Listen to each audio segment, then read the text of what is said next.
legislation to create another central bank.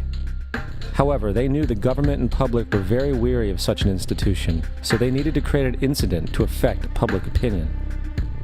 So, J.P. Morgan, publicly considered a financial luminary at the time, exploited his mass influence by publishing rumors that a prominent bank in New York was insolvent or bankrupt. Morgan knew this would cause mass hysteria, which would affect other banks as well. And it did. The public, in fear of losing their deposits, immediately began mass withdrawals.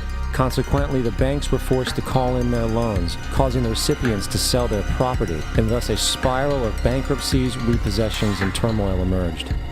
Putting the pieces together a few years later, Frederick Allen of Life magazine wrote, "The Morgan interests took advantage to precipitate the panic, guiding it shrewdly as it progressed." Unaware of the fraud, the Panic of 1907 led to a congressional investigation headed by Senator Nelson Aldrich, who had intimate ties to the banking cartels and later became part of the Rockefeller family through marriage. The commission, led by Aldrich, recommended a central bank should be implemented so a panic like 1907 could never happen again. This was the spark the international bankers needed to initiate their plan. In 1910, a secret meeting was held at a J.P. Morgan estate on Jekyll Island off the coast of Georgia. It was there that the central banking bill called the Federal Reserve Act was written. This legislation was written by bankers, not lawmakers. This meeting was so secretive, so concealed from government and public knowledge that the 10 or so figures who attended disguised their names when en route to the island. After this bill was constructed, it was then handed over to their political frontman, Senator Nelson Aldrich, to push through Congress. And in 1913, with heavy political sponsorship by the bankers, Woodrow Wilson became president, having already agreed to sign the Federal Reserve Act in exchange for campaign support. And 2 days before Christmas, when most of Congress was at home with their families, the Federal Reserve Act was voted in, and Wilson in turn made it law. Years later, Woodrow Wilson wrote, in regret,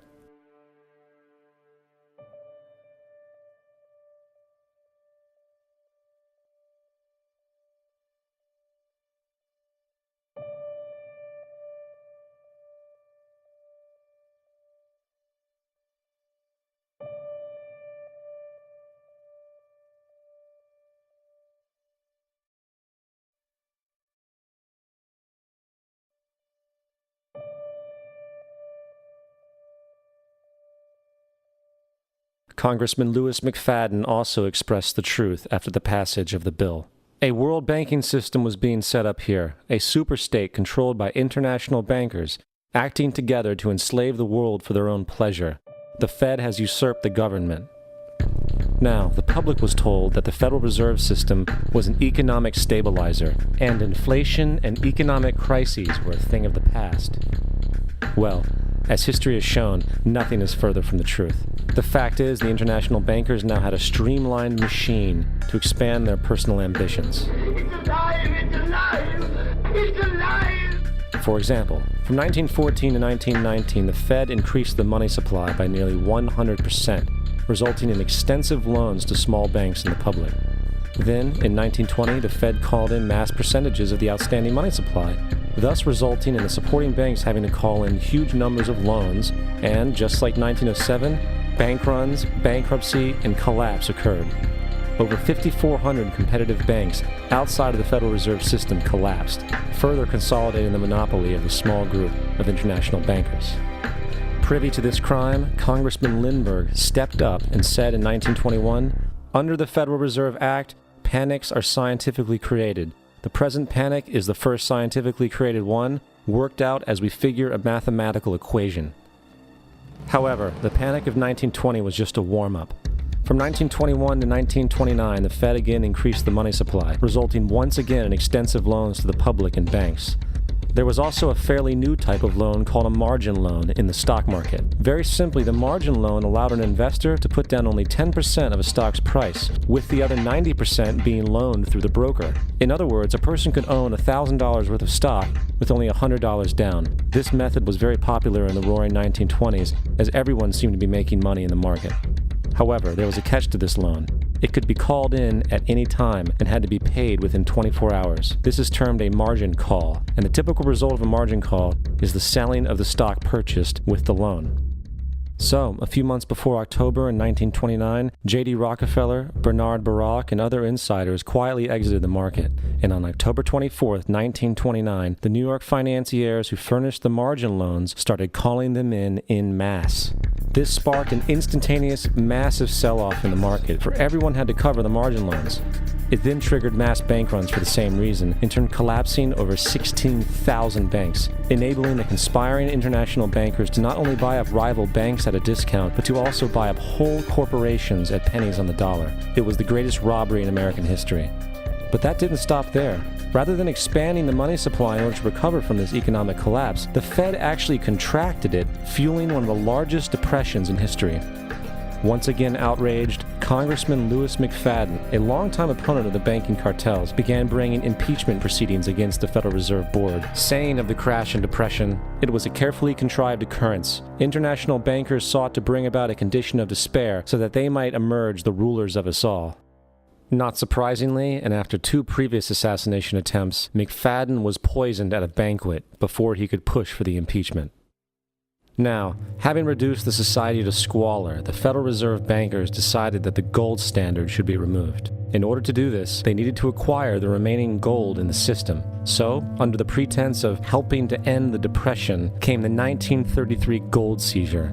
Under the threat of imprisonment for 10 years, everyone in America was required to turn in all gold bullion to the Treasury, essentially robbing the public of what little wealth they had left. And at the end of 1933, the gold standard was abolished.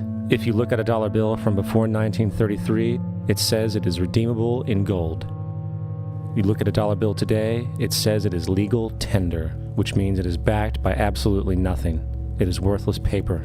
The only thing that gives our money value is how much of it is in circulation. Therefore, the power to regulate the money supply is also the power to regulate its value, which is also the power to bring entire economies and societies to its knees.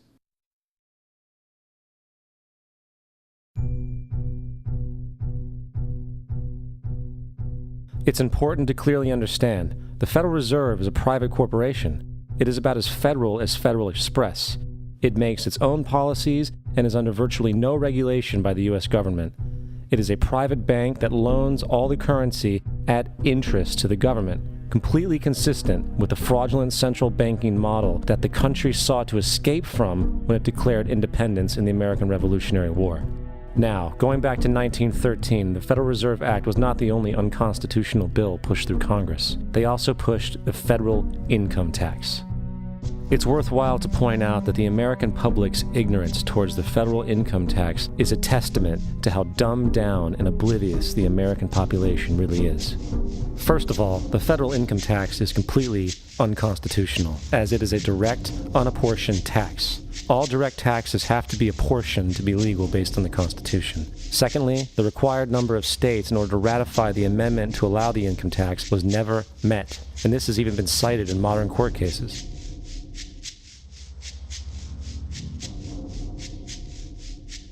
Third, at the present day, roughly 35% of the average worker's income is taken from them via this tax. That means you work 4 months out of the year to fulfill this tax obligation.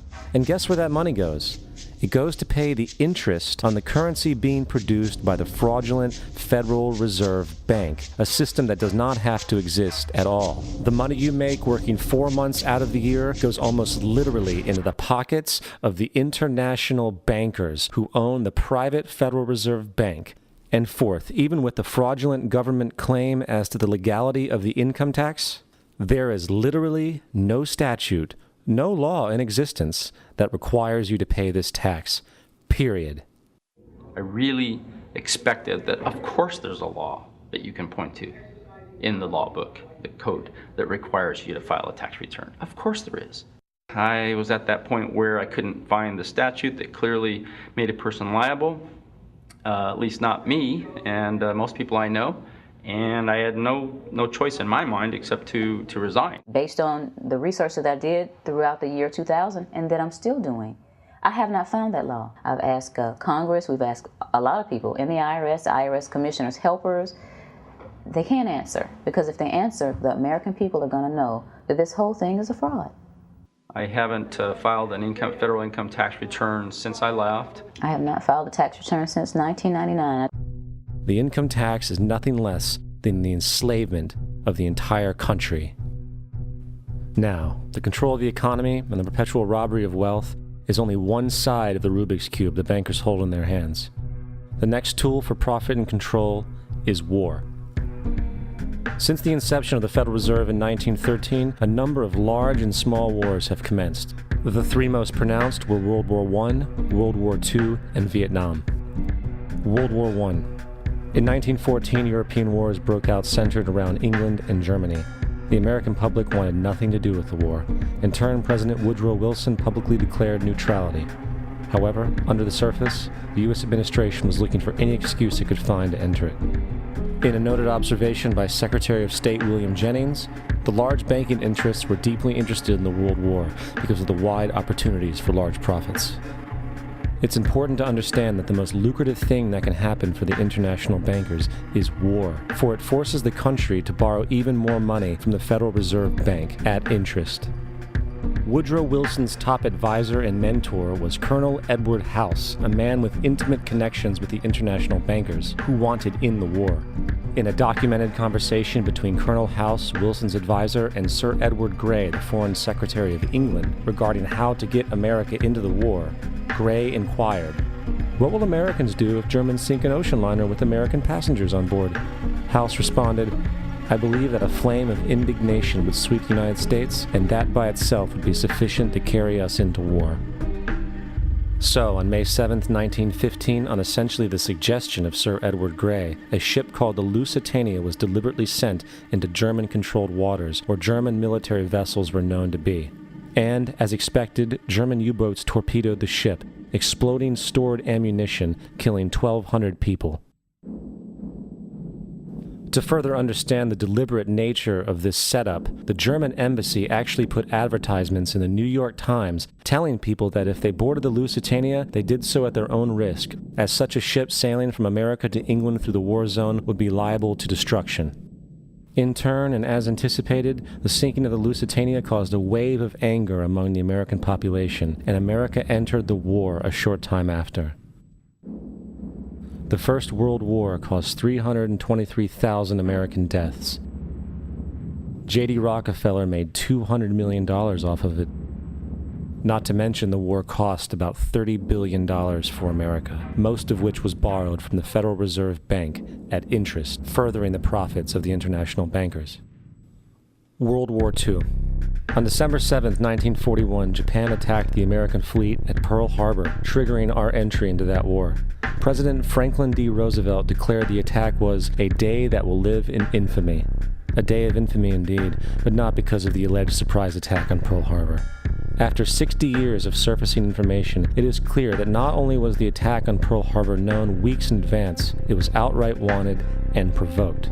Roosevelt, whose family had been New York bankers since the 18th century, whose uncle Frederick was on the original Federal Reserve Board, was very sympathetic to the interests of the international bankers, and the interest was to enter the war, as we've seen, nothing is more profitable for international bankers than war. In a journal entry by Roosevelt's Secretary of War Henry Stimson, dated November 25, 1941, he documented a conversation he had with Roosevelt. The question was, how should we maneuver them into firing the first shot? It was desirable to make sure the Japanese be the ones to do this, so that there should remain no doubt as to who were the aggressors. In the months leading up to the attack on Pearl Harbor, Roosevelt had done almost everything in his power to anger the Japanese, showing a posture of aggression. He halted all of Japan's imports of American petroleum. He froze all the Japanese assets in the United States. He made public loans to nationalist China and supplied military aid to the British, both enemies of Japan in the war, which, by the way, is completely in violation of international war rules. And on December 4th, 3 days before the attack, Australian intelligence told Roosevelt about a Japanese task force moving towards Pearl Harbor. Roosevelt ignored it. So, as hoped and allowed, on December 7, 1941, Japan attacked Pearl Harbor, killing 2,400 soldiers. Before Pearl Harbor, 83% of the American public wanted nothing to do with the war. After Pearl Harbor, 1 million men volunteered for the war.